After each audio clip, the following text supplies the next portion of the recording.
Hello, my friends, and welcome to a brand new episode of Discourse and Magic. My name is Jonah Babbins, and in this episode, we sit down with our Paul Wilson. Now, if you don't know who that is, he is a magician, a filmmaker, an author, and a cheater. Okay, not really. He's not really a cheater, but he knows all about cheating, cons, scams, and hustles, and we talk all about that. The background, the overlap with magic, and much, much more. He's also an incredible filmmaker working on things like Our Magic and talking with us about some of the major important overlaps between magic and film. We talk about magic, we talk about secrets, making magic, filmmaking, so much more. It was a real action-packed episode, and I think you're going to love it. Here it is, a wonderful, unforgettable time with the always brilliant R. Paul Wilson.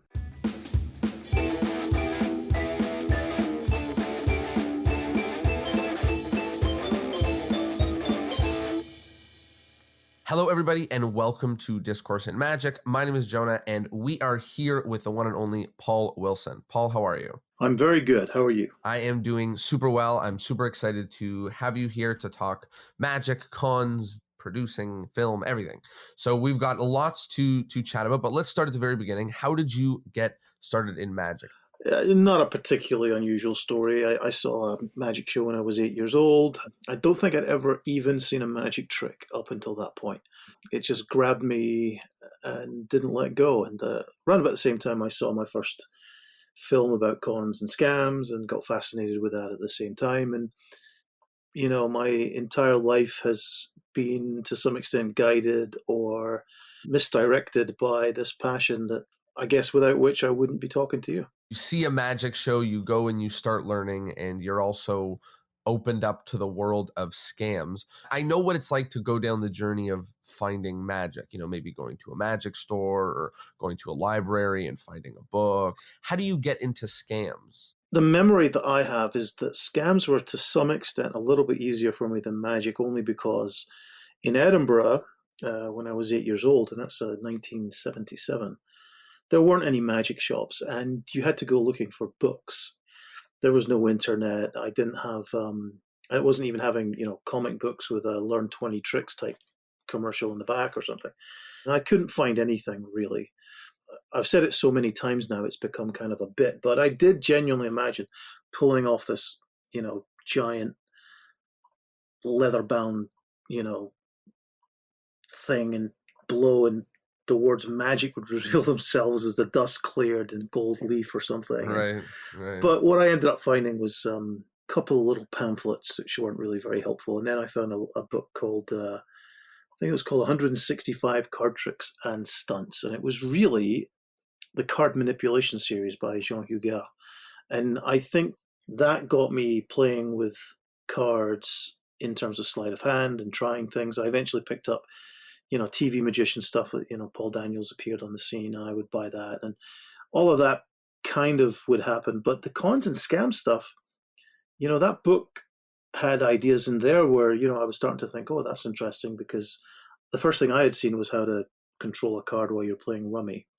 I was already thinking, well, what else could I do? And I could shuffle and keep a card on top or on the bottom. And I wasn't inventing these things myself. I wouldn't say that's the way to do it, but I was doping out that these things were feasible. And so when I actually came across a book that gave me real information, like The Railroad to Card Magic, I already was able to compartmentalize and go, oh, this is great for magic, but also, if I was, playing cards, I could do this or do that. And so gradually I would create almost like two different tracks in my fascination for cards and sleight of hand and all the things that could be done. One of them was how to make magic tricks happen, and the other one was how to control cards for other purposes. And it was always a fascination in terms of the what and the how and the why, rather than something I would want to go out and actually do. That comes down to probably finding them both at the same time. It could have been for other people, friends of mine, the launch pad into a career in crime. And since people who are much better than I am have ended up in jail and not had great lives because they cheated, I'm sure glad that I hadn't rolled those dice. But it kind of, in my memory, it seems like that was easier because I could figure stuff out on my own. But magic was more impenetrable. I had to try and figure out how to think like a magician. It took a while to do that.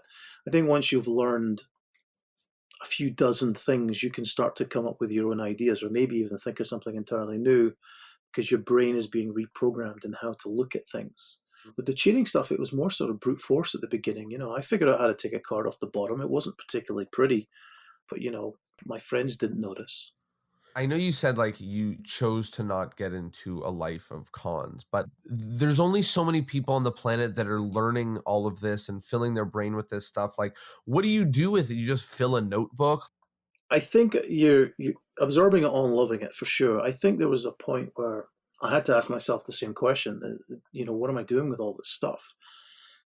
Because you're getting involved deeper and deeper into the magic world, and then you're finding other people with similar interests. Not very many, but others. And then you're talking about stuff, and you realize that you've dug quite a deep hole for yourself with all of this stuff, and you filled it with all of these ideas. And the more you talk about people, the deeper you realize it goes, and you think, well, what do I do with this now? And I guess some people, they write a book. Some people, maybe in some ways try to use it as a career. It didn't really occur to me to do any of that, although I did realize later on that because, when I was a kid, I always wanted to be a filmmaker. That was the thing I wanted to be, but it was a really crazy, insane thing to want to be where I was growing up. It was like saying you wanted to be an astronaut when you live in a tribe in the Amazon or something. And people find that hard to understand, but certainly when your perspective is that you feel isolated and ridiculed sometimes for wanting to do something so outlandish, right? Yet one of the things that kept me connected to that was my love of story and storytelling, which of course is very, very connected to what cons and scams really are. And it all interwove and it all seemed to play a part in the ongoing desire to get into film, that was somehow connected. It wasn't until I was in my 30s that I realized that it was my in, right? That was how I got in. There's a movie which very few people have seen now, but it was always on television when I was a kid, called The Flim Flam Man, and I loved that film. It had Three Card Monty in it, and it had scams, it had great characters, and it did take a while for me to realize that that was fantasy. I mean, maybe people like that existed and scenarios like that existed, but at the end of the day, the more you become exposed to real con artists, the more you realize that they're really just kind of despicable, grubby thieves, highly polished turds of the criminal variety. And the fantasy of it is what was drawing me, and I was, I think, able to eventually realize that I really love the thinking behind this, but I absolutely despise the motivation behind it. That was all feeding into this idea of wanting to be a filmmaker, but at the same time building up that giant nest egg of knowledge that would one day pay off. It's very valuable that what you're saying about cons is that it's like filthy people using clever tricks. So you can be really excited about the clever tricks, but it becomes very obvious not wanting to involve yourself with filthy people that want to actually use those clever tricks. Whether it's somebody who's dresses like somebody who's like an aristocrat, or if it's someone who's telling you a story on the street that's just not true. These people are all kind of cut from the same cloth. But the cleverness, the principles, the ideas are far more diverse and interesting than the people who use them. My goal is to learn as much about that thinking and then find ways to use it, because I use it in storytelling to varying degrees of success, but I do try to come at things from an interesting angle. Totally. And from the perspective of all of the knowledge that you have. So let's start talking about some of those first opportunities to mix cons and film. You got the chance to work on The Takedown and The Real Hustle, which are basically opportunities to pull cons and scams and cheat on television and actually do a lot of those things. Is that right, that that was the first sort of jump into the field? Not really. The first, there were several things leading up to 2000, where I'd get involved with little things here and there, and many things just never came off. But there was a guy that I was really good friends with, and we would chat about movies all the time and hang out at the castle whenever I was in LA. And he told me he had a script and he was going to try and sell it. And then he told me he had an actor interested. And then one day he called me and said, I'm going to make this film. Would you come out and help be part of it? And I suddenly, found myself on the set of Shade. And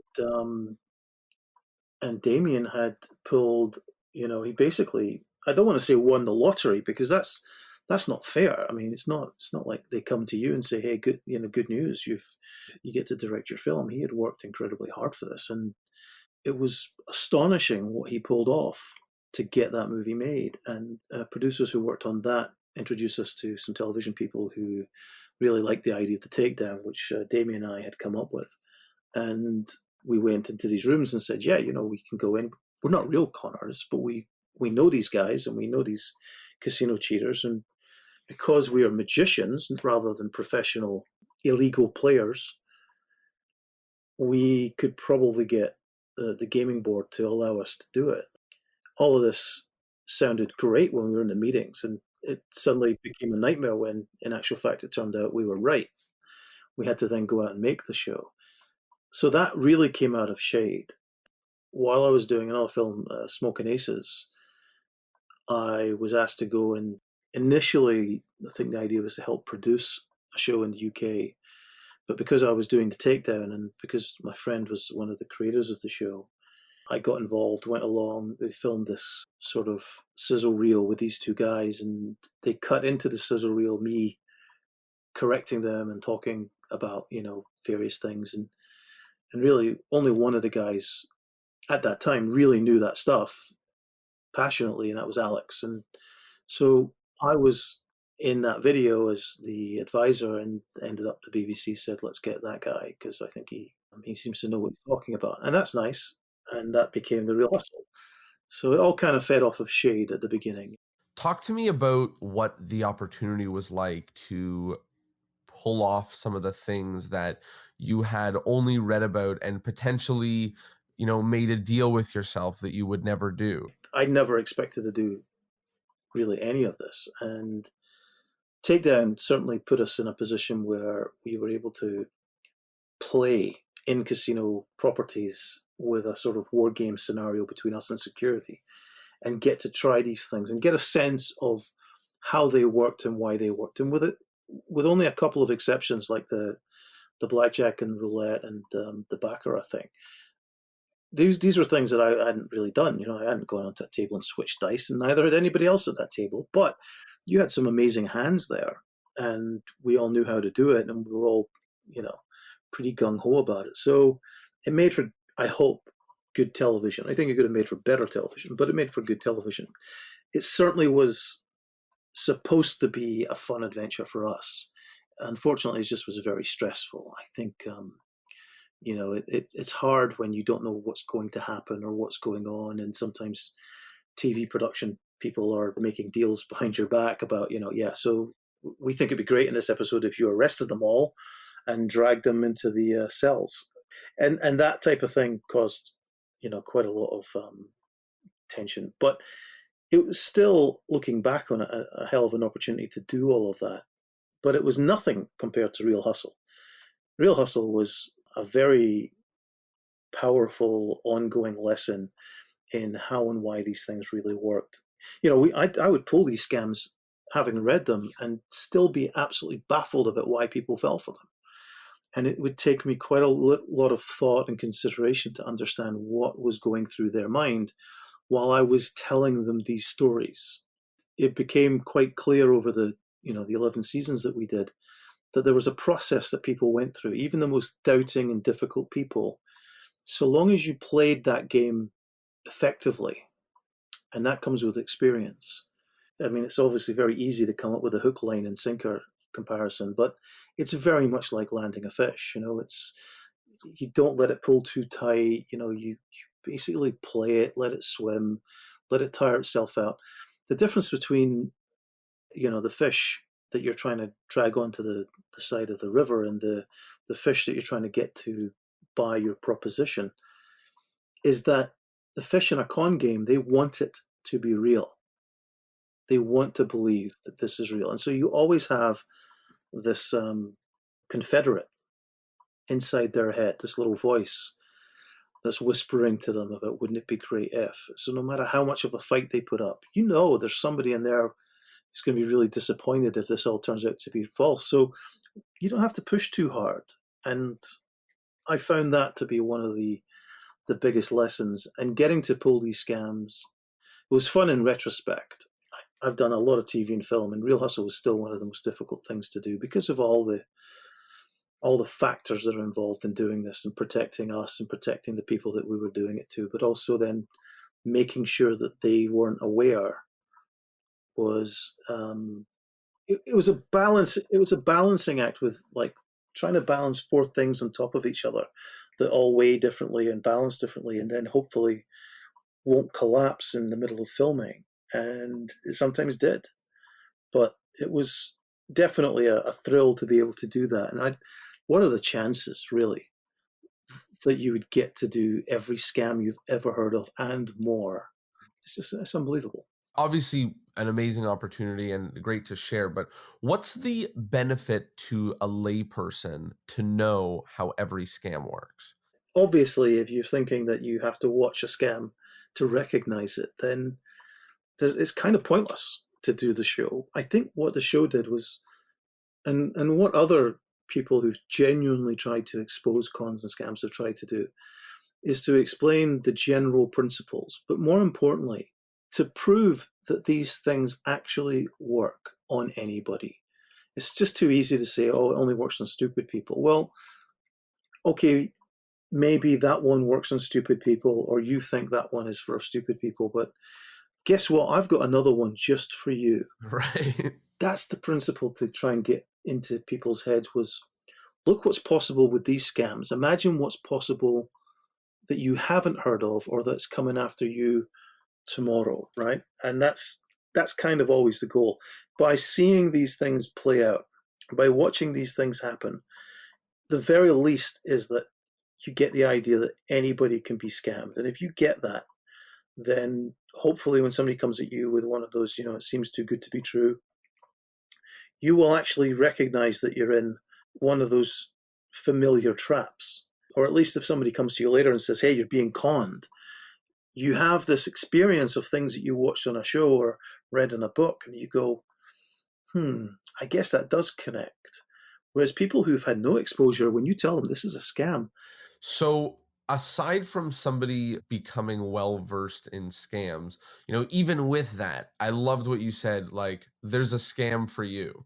Watching episodes and watching segments of The Real Hustle, you get exactly the feeling you described. Sometimes you go, like, I wouldn't fall for that. And then the next one you go, like, oh my goodness, I am walking down the street like a target waiting to get scammed. So, what can somebody do right now? If somebody is saying, like, wow, this is something I maybe want to protect against, or I want to learn about how to be cautious. What can somebody do to learn how to be extra cautious or to watch out or to watch for this kind of thinking? Or is there anything someone can do? basically the understanding that it's possible and a little bit of knowledge of the kind of outlandish schemes that have succeeded in the past or that are being created today, getting the idea that these things are out there and that they work, and that it's all about, which story would convince you, and how human are you?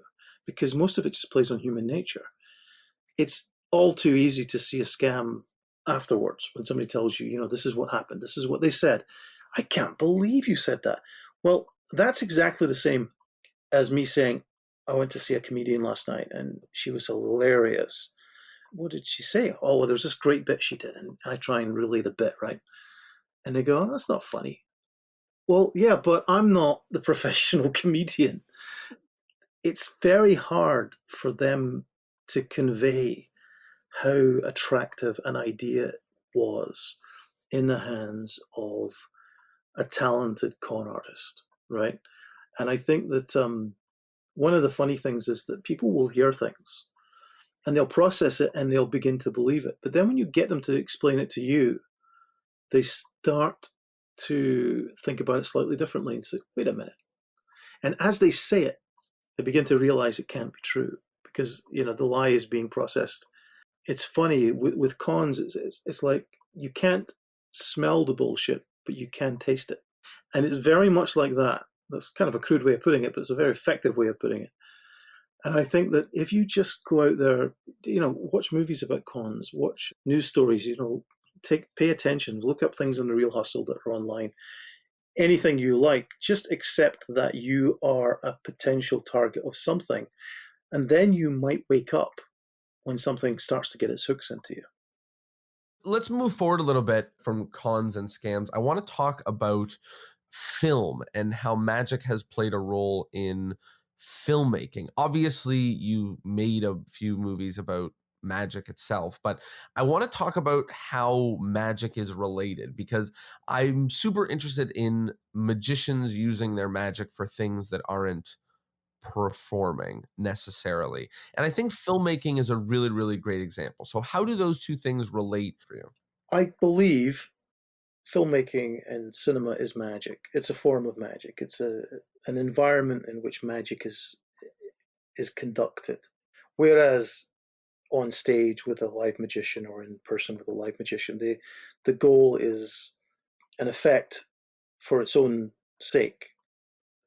In film, the effect is to serve the telling of a story and to not distract from that story, hopefully.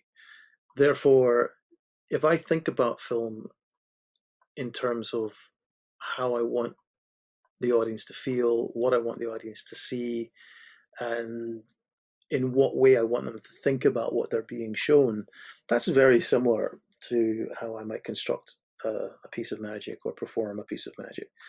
Certainly, there would be no cinema without magicians. And it's certainly possible that, had magicians ignored the motion picture phenomenon, that they just let it go and allowed somebody else to do something with it, I'm certain that it would have taken a different path to get to where it is today. But I kind of believe it would have arrived in ultimately the same place.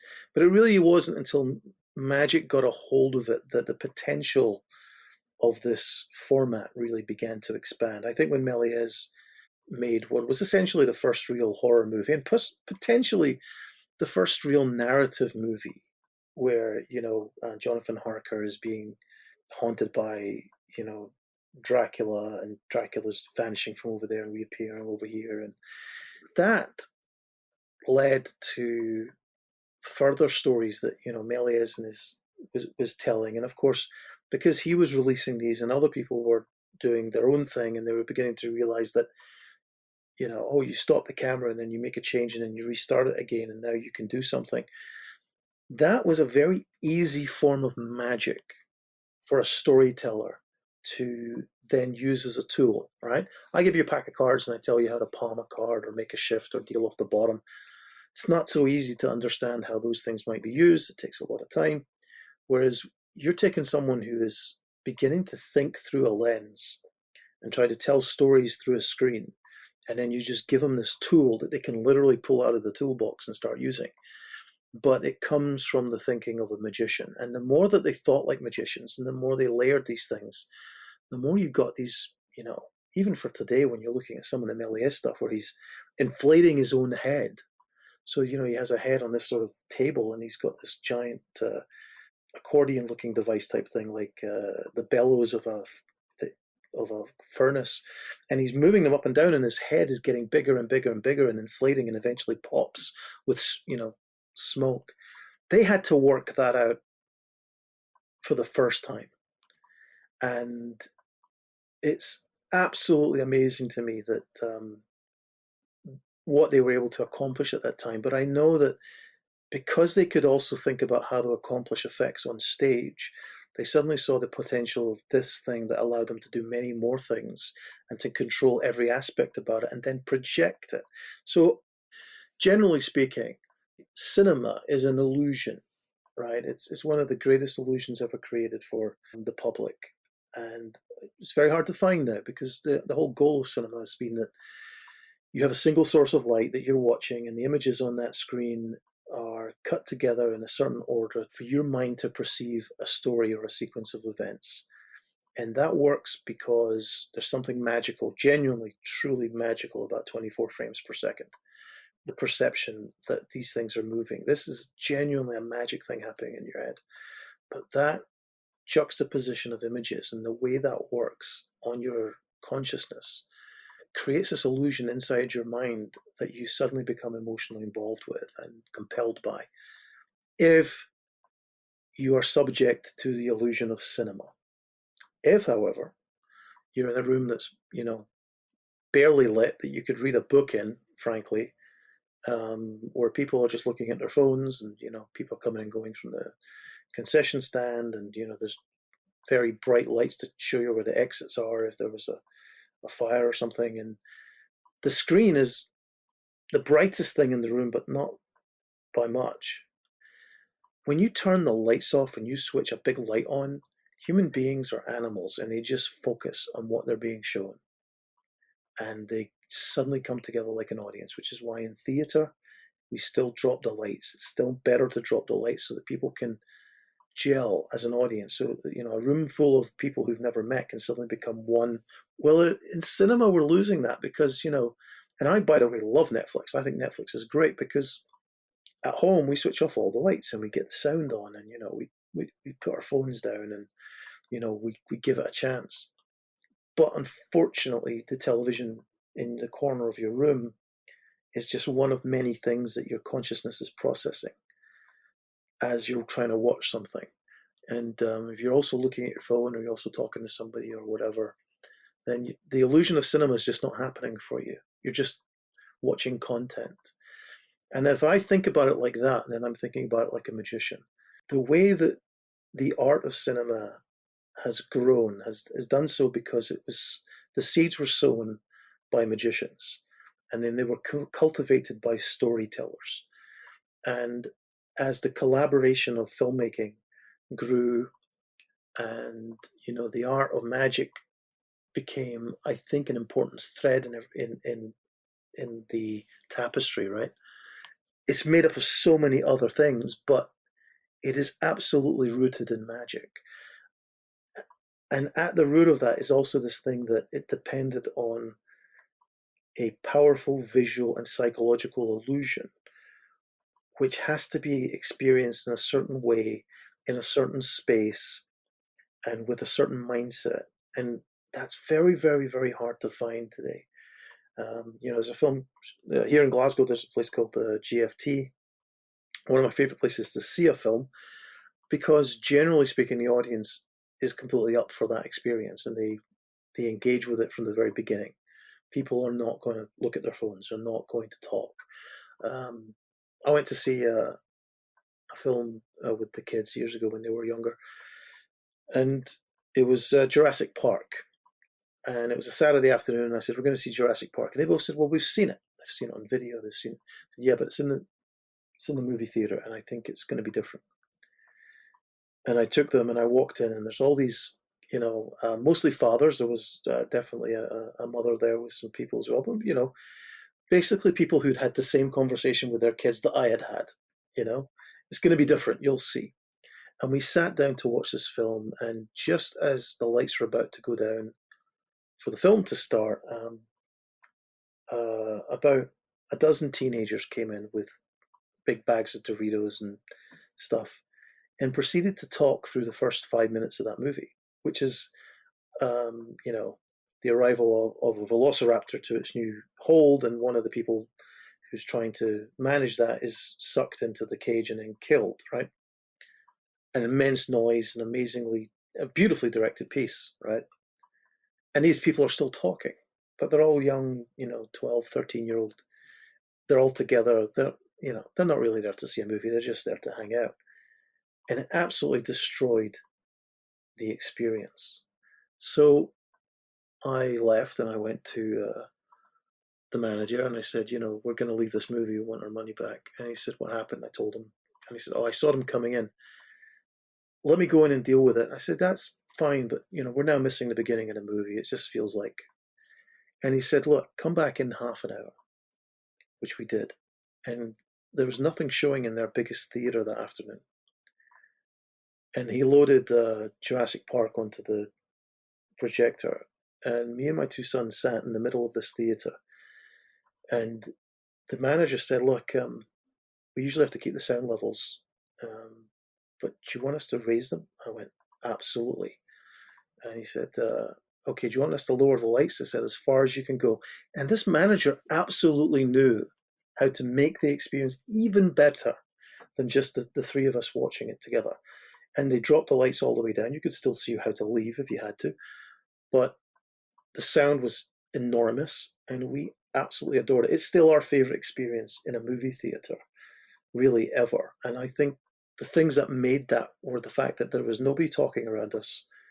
It was a big single lit screen in a darkened room, and the audio was amazing. So yeah, it's all an illusion, and you need to find or engineer that illusion for yourself.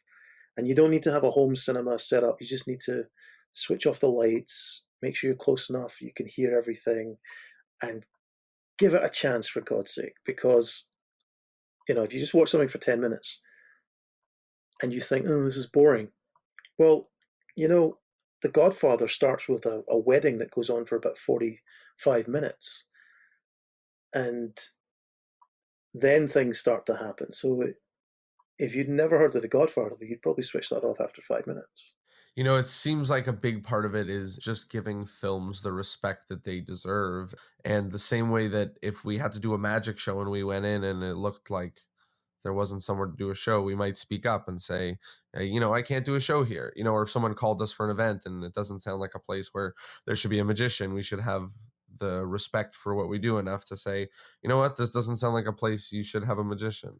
I want to talk a little bit about some of the behind the scenes of movies. So I know that for a lot of the films that you've had a part in, you have had a part as writer or producer. And I think that those things remind me very much of putting together magic because they're quite visionary. You have to see a lot of things, a lot of moving pieces, and I'm always interested in how writing plays a role for different magicians in their magic.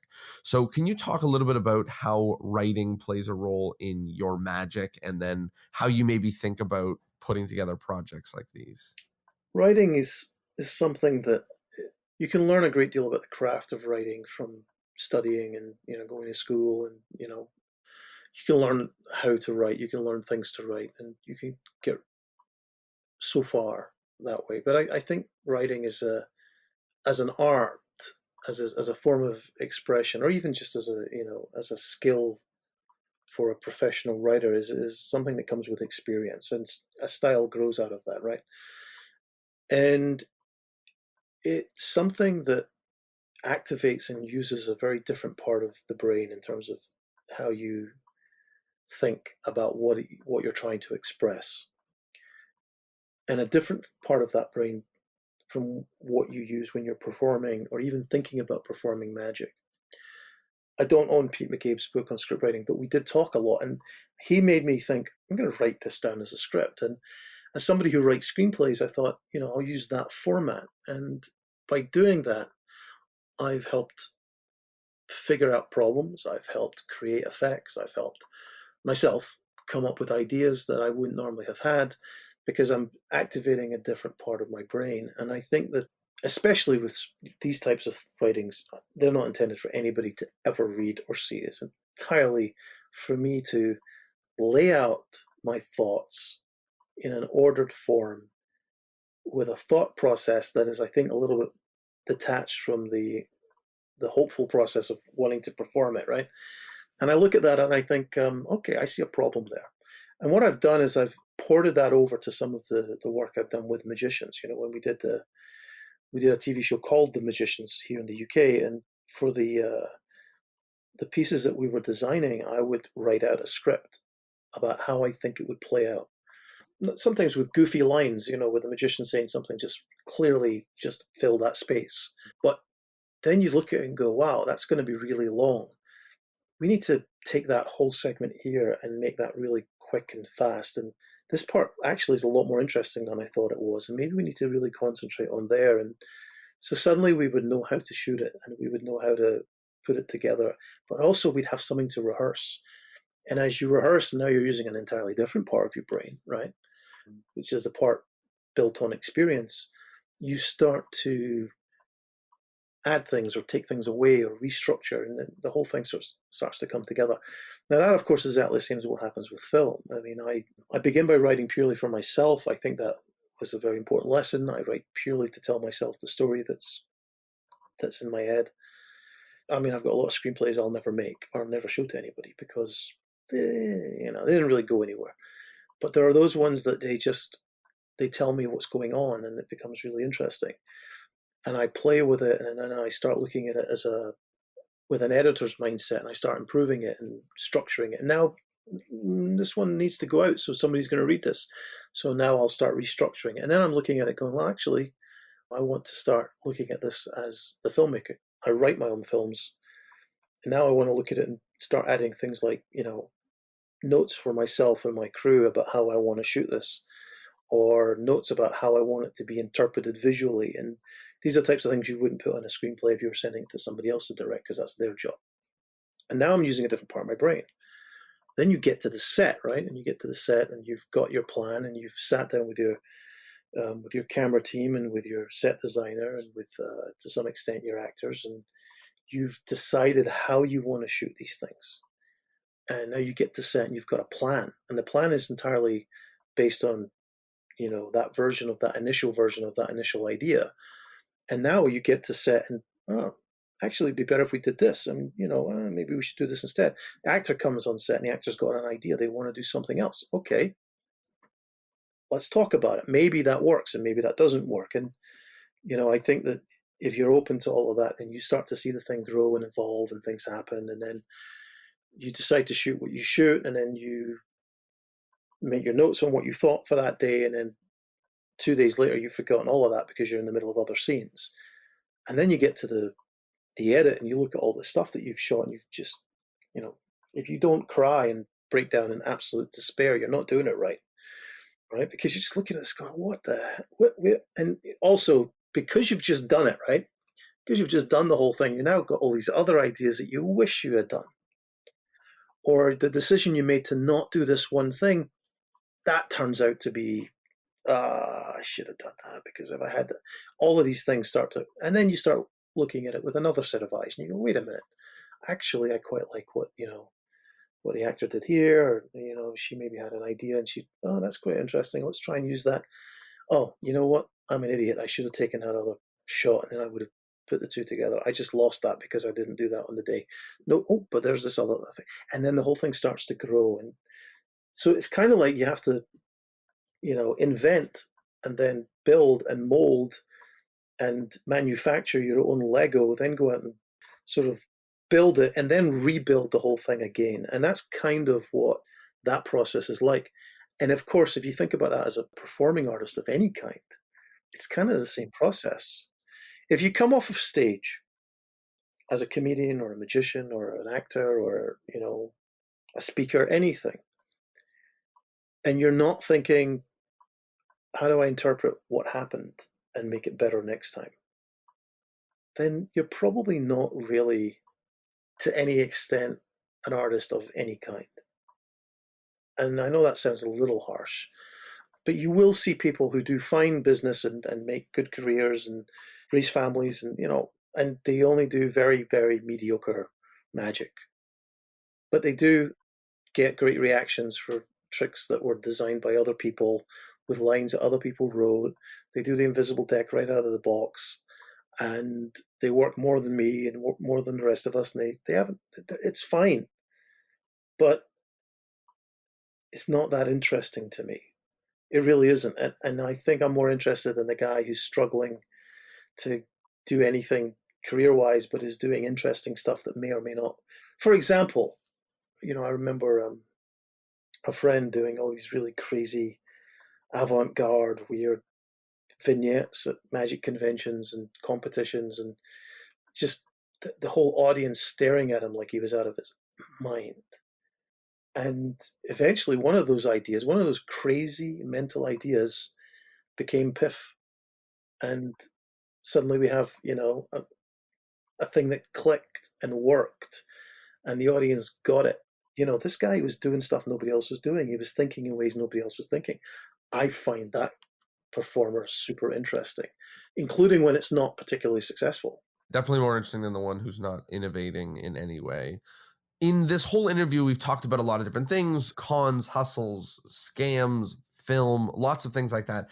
And we haven't talked so much about magic, but a lot of your effects, yeah, first of all, you've released many effects, but many of them are easy to do workers, strong, powerful pieces, ones that have been used by like professional magicians in loads of different settings. And I know that many magicians strive and hope to come up with, their lives to come up with one good card trick. And you seem to be doing it quite easily. So talk to me a little bit about maybe what's the secret, what's the journey like? How does good magic come to you? I don't think I can answer that without making stuff up. It does come to me. It definitely just occurs that it would be interesting if, and I would go down that, follow that down this rabbit hole a little bit. And sometimes, I've forgotten a great deal of stuff that I didn't write down, and I've also got a lot of stuff that is not that good. Um, but maybe, I mean, I may look at it later and think, I should have done this and try to make it better. And I think trying to come up with stuff is a mistake, because it tends to be that, even when you have an inspiration and it helps you to come up with an idea, you're still in real danger of treading on very well trodden ground, because the zeitgeist is quite small, and you might be seeing stuff that other people are seeing and coming up with the same ideas. Or with magic particularly, as you begin to learn things, you will automatically stumble across the very same concepts that people did in 80 years ago, 100 years ago. And I think that we're seeing right now a resistance, if not an absolute refusal, of people to just go out and check. Things come out and people just go, yeah, but I thought of it myself. And it's like, okay, I was hearing that when I was a kid, and it was completely unacceptable. I don't think that's changed. I just think people have become more accepting of it, because we have a very, very large community now. And, it varies from people who are just fans of magic, who just literally only want to know how stuff is done. And then we have people who just want to do easy things, or, they interpret magic in the way that people interpret products in a store, right? They go for packaging and have no real taste or experience about how good something might be, or even how original it might be. So originality is important to me, but not always. Sometimes I look at a trick that I just keep thinking there must be a better way to do that, or there must be a way to do that and then get this as well, or to make that particular thing more interesting or stronger. And that's the thinking that I think drives inspiration and innovation. Do you find that maybe you sit with ideas longer? Are you returning to things? Like, do you work a lot with other I'm people? always I'm a bit of a butterfly with this stuff. I'm flitting from one flower to another in terms of ideas, and so I have, like most magicians, I have a room full of all sorts of stuff that nobody else can make sense of. But if I look around the room, I can see ideas in various forms of development, and some of these ideas have been sitting up there for a long time, and some of them I've forgotten completely what the hell I was thinking. But I see things. I'm just looking now. I see things that I was thinking, oh yeah, that was that idea with the and nothing comes to me right now. But I go away. I see some magic. I watch some movies. I watch some TV. I read some books. I come back. I look at the same thing, and now the contents and the thought processes in my brain are a little bit different. And then I go, aha, and I get a lot of those aha moments. And I find that the goal is always not to stop thinking too soon, which I think many magicians do. They basically come out with something, and then immediately you get it and you go, well, why didn't you do this and this? And by the way, that's how a lot of ideas come to me. Is I'll read a book by anybody and I'll think, oh, that's interesting. Like, why didn't they do that? But not just a better way. Another really good thing about reading is that you're using a different part of your brain. And what that does is that the other part of your brain, the creative part, might be sitting there going, "Oh, I see what's going to happen here. He's going to do this, this, and this," and then it doesn't do that. And when it doesn't do that, you go, "Well, what if it did?" And now you're following a whole different thread. So there's another way that you can come up with stuff. The other thing I think that's interesting and possibly damaging is that there's a value to these things now, where if you come up with an idea, you can market it and sell it, and many of the ideas that are being sold would be disqualified from being published in Abracadabra magazine, which was a weekly magazine, because it's just not good enough. And yet, boom, it's up for sale, and because it's a certain type of trick, it might be very successful. But I think people with actual experience and taste look at it and think that it's insane. And I feel bad for the people that don't know that yet. It's because they're being sold this stuff before they get the chance to go through the build up of knowledge required to know that the amount of times that I find myself talking to somebody who's really into magic. And if you're into magic, then we're friends, really. And they like this and that. And then I show them something super basic that I assume they must know, and they don't know that because the path they've taken has jumped over that. And years ago, I quote it often. Jerry Sadowitz had a great line. It was that the classic knowledge of magic, and I would change that to the essential knowledge of magic, in a way is like an island. This is him speaking. And the island is being surrounded by a wall built up of all this new stuff that's coming out, some of which is junk, some of which is brilliant, and there's brilliant stuff coming out all the time. But that wall is building, and it's now so high that anybody approaching magic, they don't even know that island exists anymore. And I think that's part of the concern. Going to the practicality and the ease of stuff, not everything I do is easy. I brought a coin trick called the fly that I developed with Joe Porpora, and I wanted to be able to do a three fly without touching and with a sequence of vanishes and appearances, kind of like my sleight of hand version, but sort of just to fool the guys, right? And I did it for a couple of years, and everybody was like, "You've got to put that out. You've got to put it out." And so we did, and it came with a video, and people hated it because it was more difficult than the sleight of hand version. Even though it had all the gaffs and all that stuff, it was just really hard to do. And if you wanted to learn it, you would have a really powerful effect. And a few people did that, but most people, they sold it or returned it. And I get that, but I try not to think about stuff purely for consumables. I don't want you to put anything I sell you into a drawer. I want it to be useful if you want to go out and use it. So I don't stop thinking. I'm always trying to make things more practical and try to reduce the sleight of hand in everything that I do. Vernon said that he spent, the last half of his life removing moves from routines. And I think that's perfectly natural that you spend the first half doing the hero moves and the second half trying to be smarter than that. And why not? Why not do both? I think both are really fascinating.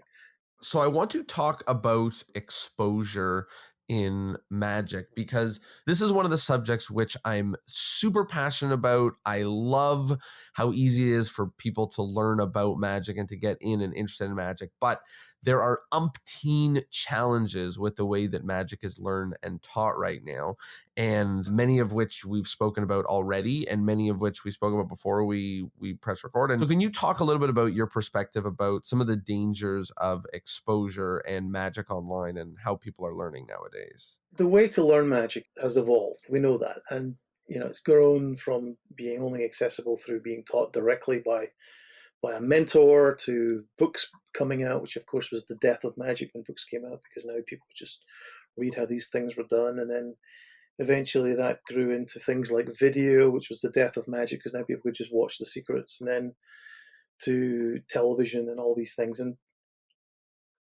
I think every time somebody said, "Oh, it's the death of magic," and Max Maven wrote a little book about it.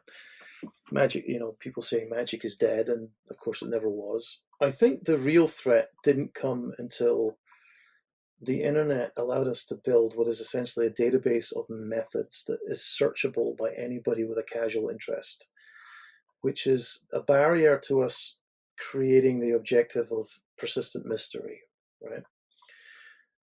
I can, if I want to, search anything and probably find the information. And that's because there is a currency of attention that people are feeding from. And the way that they build that currency is by giving away secrets that don't belong to them, and doing so in ways that are ever more impressive and high quality productions of, people with very well polished images that appeal to certain types of viewerships, and then they give them all this information, which of course is compelling and interesting, but it's not theirs to give away, and it's genuinely harmful to us that then continues to exist in a space where it could be located right after seeing somebody perform that for the first time. And I genuinely think that if that's what's happening, the very last thing we should do is consider the people doing this to be magicians. Because if they're magicians, then it doesn't speak very highly of them as people.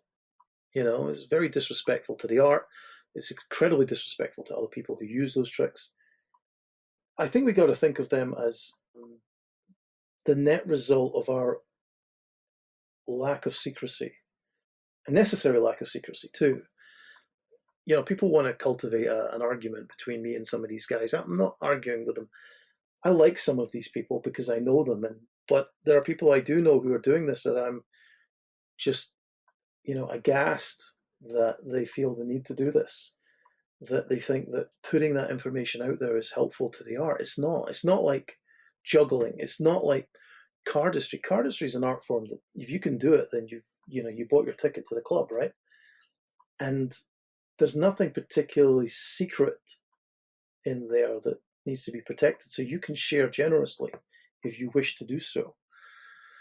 And the cardistry community is great at doing that. In fact, it's one of the things I'm quite envious about the cardistry community compared to magic, because magic needs secrecy. It needs you to hold back information. It needs to make sure some things don't go too far and too wide in order to protect the audience from those secrets, not the other way around.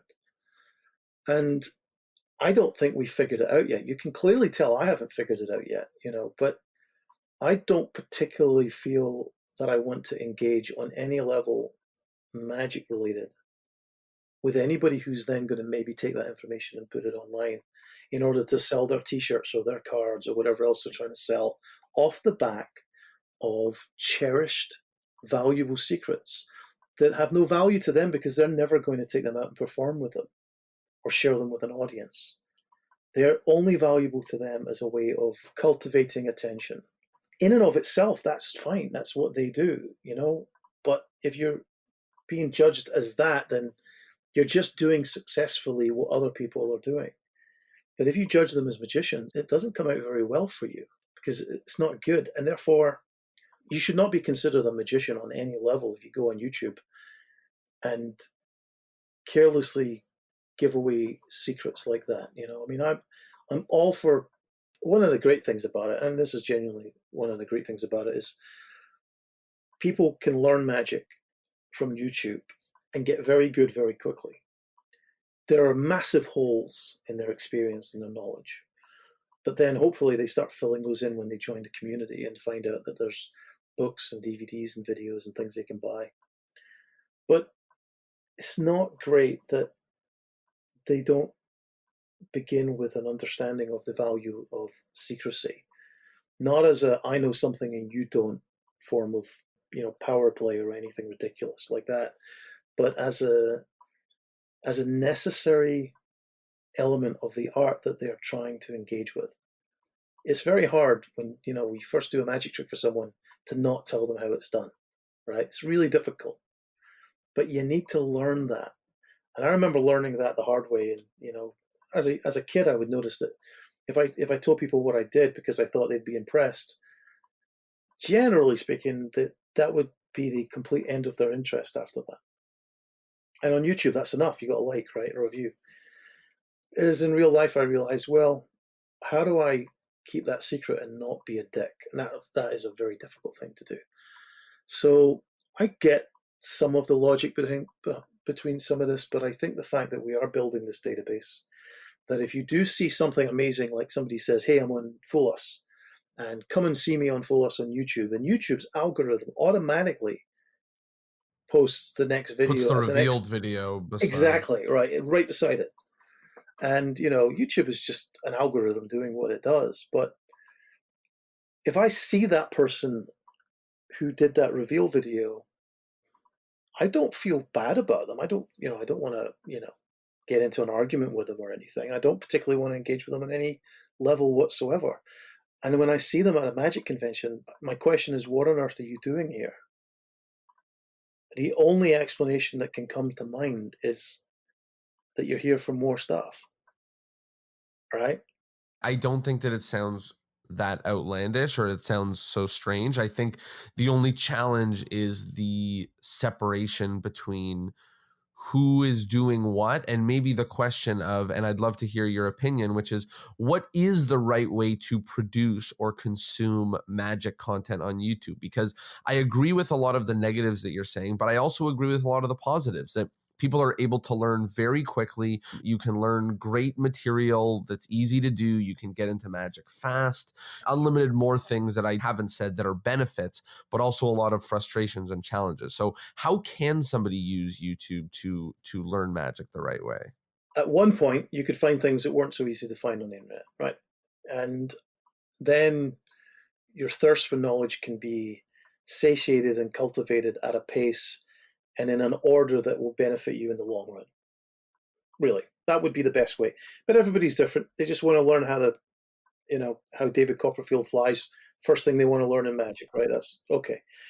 That probably means you're not going to be a magician, but okay, maybe that's what you want to learn. You're a human being. That's why you're fascinated. But we should be trying to keep that secret, because really the answer would be disappointing, wouldn't it? And so if we could have done that, that would have been good. I mean, I tried very hard. I did a thing called 10 for 10, which was 10 card moves, strategies with tricks that you could buy for $10 on a video. And we did that with Dan and Dave, shot it with Dan and Dave, put it out for $10. And the idea was that if you're willing to spend $10, I mean, pocket money, we would give you a really big, well-taught supercharge into the art of magic. That was the goal. And then when Art of Magic was taken over by Vanishing Ink, and I spoke to Josh and Andy, I said, look, it's not really about the money. What if people who sign up for Vanishing Ink and have a genuine interest in magic, is there a way we can do that where we encourage them with material like 10 for 10? We give it to them, but we give it to them once they've kind of, it's not a casual viewing thing. You have to actually buy your first trick or something, and then we help cultivate your interest. And I'm keen on doing that, but I think the cat is out of the bag. And, I'm an 8-year-old kid now, and I don't have to go to the bookshops of Edinburgh. All I got to do is type in how to do magic, and I'll suddenly learn how to do, Guy Hollingworth effects, because there's some guy who's 1 year older than me teaching how to do it really badly in his living room. And 10 years from now, I'll be able to do it really badly in somebody else's living room. Right. I feel your frustrations, and I am searching for the right ways to handle and conduct ourselves, because like we've hit on, there's so many benefits but so many challenges and struggles in ways to make it work. Let's talk about the way it's all going. Here's where the solution will come from. It's not going to come from me. I'm just observing it, telling you what I think. I'm trying to be honest, not to attack, but to discuss the issue. The solution will not come from me, and it won't come from the kids who are desperate for anything, and will consume as much information as you give them. The solution will come from the very guys who are succeeding at developing brands and channels, giving away material that doesn't belong to them.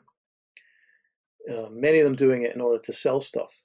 They're the ones that need to evolve and dictate the nature of what they're doing, because they're the people that are successful in it. So if they can figure out how to do it the hard way, if they can do that, and I know a couple of them are trying to do that, without just, giving away stuff, which is easy. Just give it away and then people will come and watch your show. But if they can do deeper than that and engage and build an audience of not casual viewers, a real audience that cares about what they're seeing and who they're seeing it by. When we start to see more of that, that's where the solution will come from. The actual engagement with solving this problem has to come from the people who are succeeding at it. Because at the end of the day, they're operating a scorched earth industry. They're literally burning the bridges behind them. So they need to start building and creating an environment that is actually more productive. I don't think we're going to get really great magicians until those potential great magicians are exposed to really great information. That may eventually come from the people who do the hard work in evolving this entire process. I know there are definitely people who are in the industry who are creating and who are trying.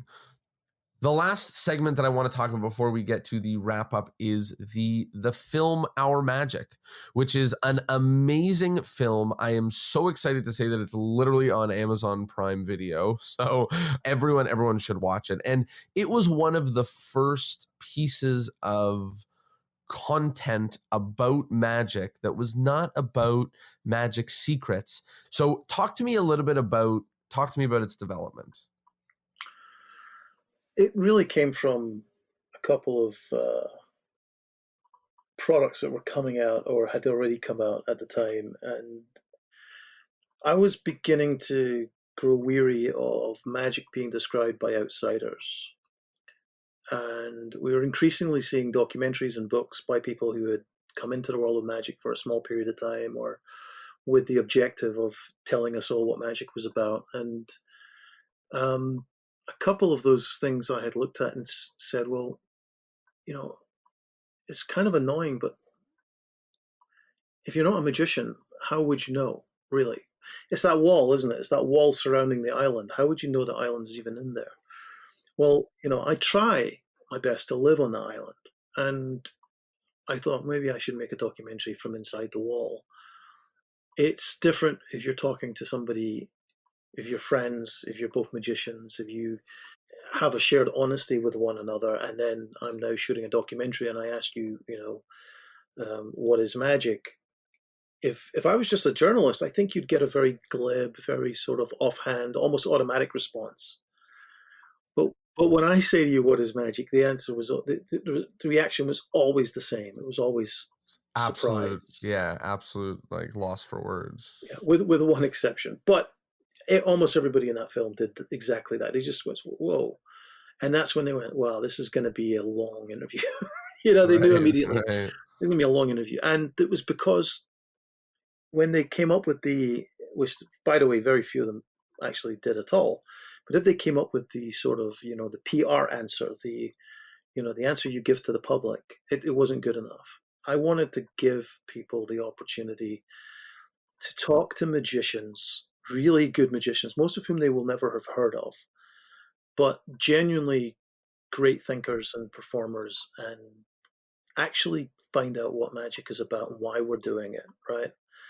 And that goal was inspired to some extent. A friend of mine, Marcy, was making a documentary, and she was making a documentary about magicians themselves and about the world they lived in and their lives and stuff. And we helped kickstart it with a bunch of other people. We all contributed a little bit of money, and I thought, this is a good idea. Let's try it. And I spoke to Dan and Dave, and they really liked the idea because I'd already shot a couple of interviews to try and convince myself if I wanted to go down this route.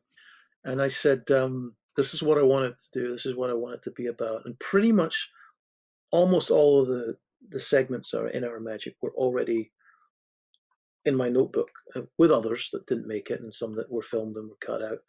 But this is the approach I want to take. And they really liked that. They said, well, what are we going to call it? And I had a bunch of titles and I couldn't really think which one I liked. And then I was staying at Dan and Dave's place, and I went through to Dave's room to get a book from his shelf, and sitting right beside that book was Our Magic. And I just looked at that title and went, that's it. And I took it through and I showed it to Dan and Dave, and they said, that's it. And that was it. It was done. We went with a Kickstarter campaign. We got immense support, and suddenly we had to make this thing, and we had a deadline because we had a MagicCon coming up the next year. So basically, it all kind of came together quite quickly, and then it sort of fell onto my shoulders to do, the shooting, the editing, a lot of the organizing. I had support from Jason England, of course. Dan and Dave were still running their business and doing all their ordinary things, but they were giving me all sorts of support from where they were, including, dropping their own money into the project, and me too. And, it was a real labor of love. But the goal was that something would exist. And a lot of magicians make the mistake of thinking I made it for them. It's not for magicians, it's for lay people. It should automatically talk to magicians, I would think. Yeah, that part's Yeah, obvious, not easy, but obvious. Like, it's a given, right? I mean, unless the magician thinks he should have been in it, in which case I get a different response. I've had that from a few friends. And always I tell them the same thing. It's always true. It's like, we could only have so many people, and I literally couldn't afford to come to where you were. Or, it was, I would still be doing the interviews today if it was everybody. But I do find that a few of my friends are a little bit bummed that they weren't in it, and that's very charming. But I do think the goal was to say to lay people, because I've watched it with lay people at festivals and at public screenings, and there's very little magic in this film.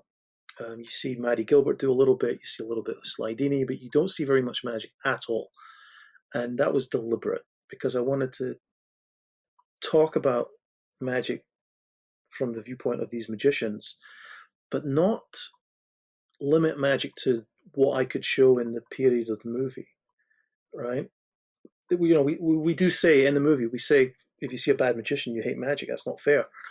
Well, what if you're a layperson and the first thing we show you is an illusion, and you think illusions are stupid for some reason, or you don't, it doesn't speak to you, therefore you don't like it, or you see, it's like, why limit it like that? Because unfortunately, I didn't have access to the kind of material I would want to have used to do that, but I had great access to the voices that I think could speak for magic without you ever seeing a magic trick. And then at the end of all those screenings, those people were absolutely desperate to see a magic show. And so they went out looking for one, and I would actually perform sometimes if it was a Q&A and do a trick. And, I got to tell you, you do cards across for an audience who's just watched our magic, and you've never seen a reaction like it. So in a way, it's maybe the greatest and longest setup for a card trick. I wish that I knew that all of my audience members had all previously watched that film. It would give me the confidence that they may have a certain respect for the art that I know that I hope to bring to it, but that I don't know what their previous experiences in life had led them to their beliefs about magic, right? It definitely is the kind of thing where if every layperson can have seen that film, that would be great. And with that, we are nearing the very end of the episode. We have a few quick wrap-up questions that we ask each guest on the podcast. So the first is the endless chain. So in order to keep the podcast going on for eternity, each guest is asked to recommend another guest that we absolutely must have on the show. So who would be an absolutely great addition to the show? Ian Kendall is an interesting guy. No, I have not yet. I'll tell you what, you should definitely speak to Ian Kendall, because Ian Kendall is a very, very, very dear friend of mine. And we've known each other since we were like 16 or something like that. And Ian is a guy who's done many, many years at the Edinburgh Fringe Festival. He lives in Edinburgh, and he's done it with formal shows. He's done it with shows on the street. He's a street performer. And he's helped a lot of people who go to Edinburgh. If they're lucky, they'll get connected with Ian for the ins and outs of what you do and how to navigate that whole thing. And so he's a really interesting guy to speak to. And I think that I can tell you this. I think I've done 4 or 5 years at Fringe with a show running, and all of them I think came through Ian. Ian is a fountain of knowledge about everything. So be careful what you ask him about, because he knows something about everything. And his brain doesn't work like the rest of us. He knows stuff that he shouldn't remember. Tom Frank is a really interesting guy to speak to. and Matt Ricardo. If you can get Matt Ricardo, who's Also not a great. He was magician, just no, but I just saw him here at a Busker Fest. I've seen him a bunch. He's amazing. he is amazing. And then the other guy I would recommend is Paul Nardini. Paul Nardini is a professional magician and designer and builder of magic props. He's a FISM champion, won FISM comedy at The Hague, and is a mentalist and has a lot of very strong opinions. And I think he'd be interesting to talk to. Great. Those are some fabulous recommendations. The next question is about modern magic. So we sort of touched on half of this, but what's something in the world of magic right now that you like, and something going on in the world of magic right now that you don't like? Well, I think our don't likes. We can talk about how information is too open and disseminated too easily and available to anybody with a casual interest. I think that's the don't like, and we've talked about that.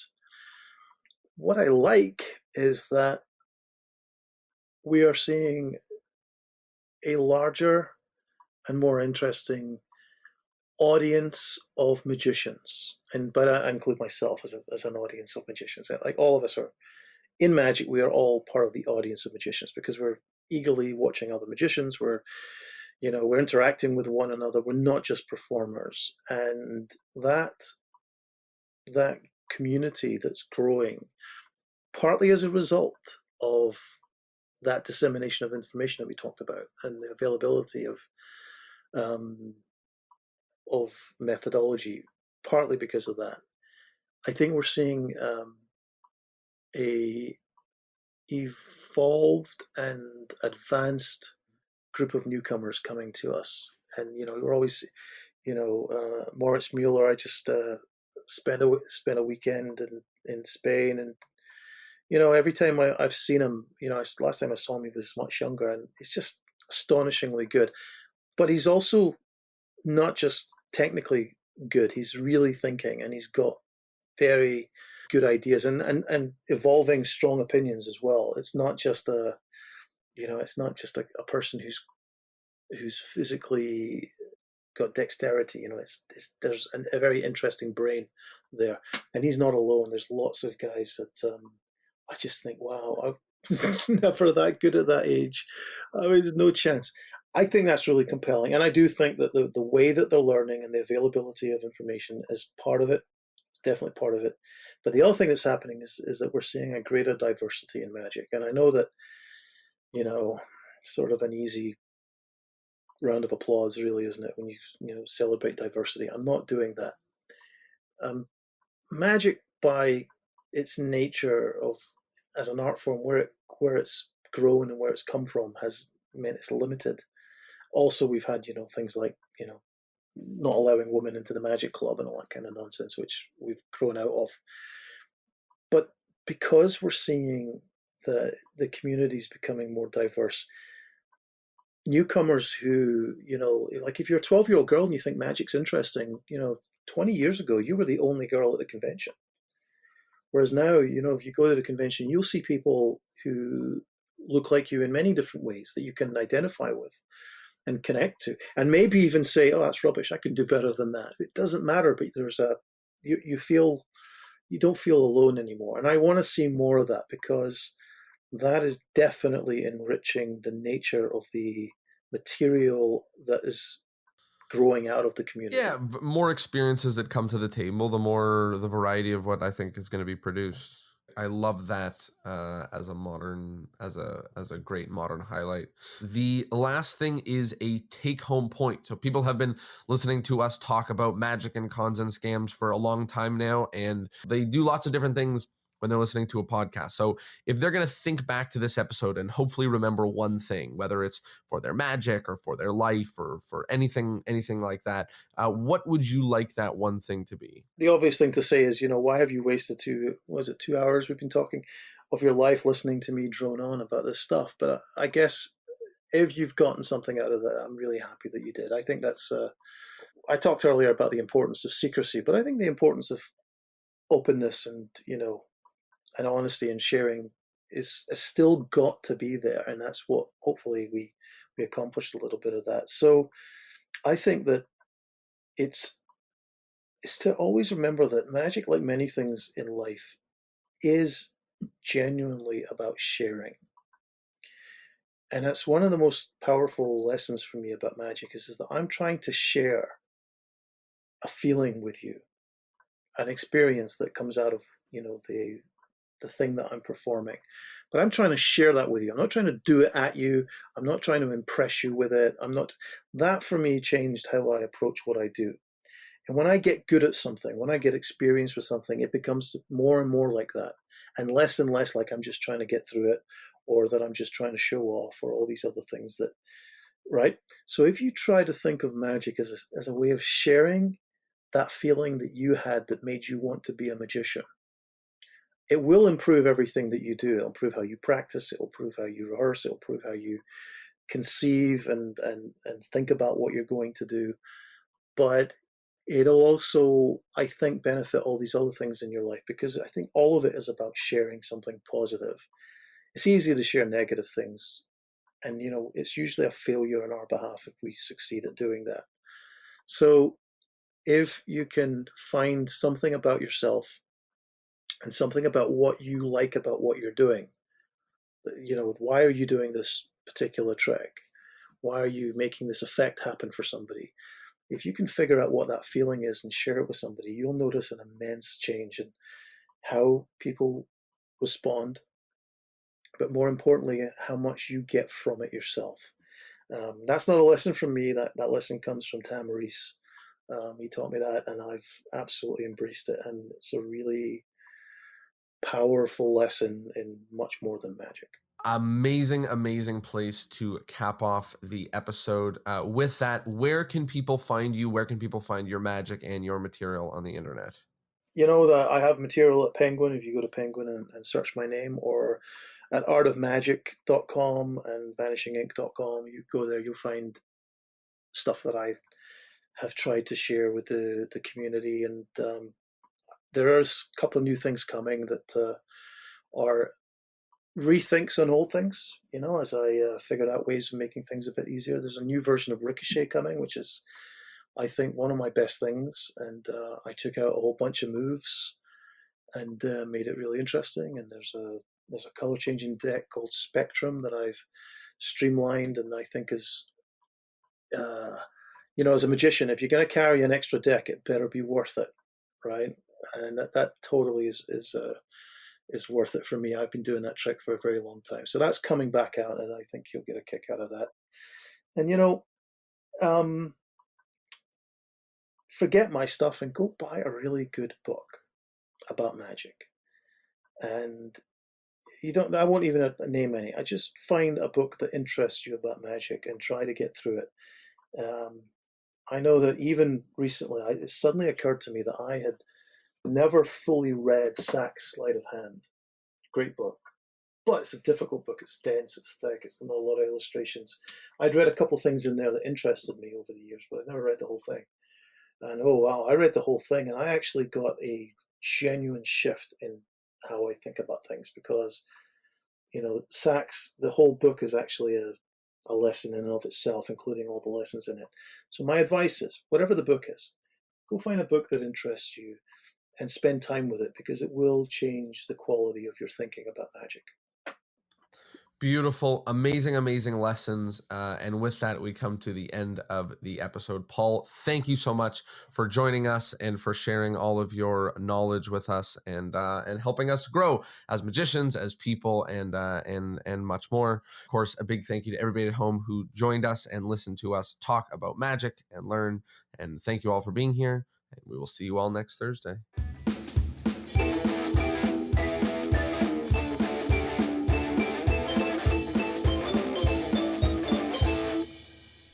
Well, there you have it. I hope you liked the episode, and I hope, of course, that you learned something. If something really stuck out to you, one great way to remember it is to write it down. And if you write it down on social media, then you can share it, and I will come comment and say hello. Thank you for being here. As always, it means the world. Your ears are my favorite, and I'll see you next Thursday.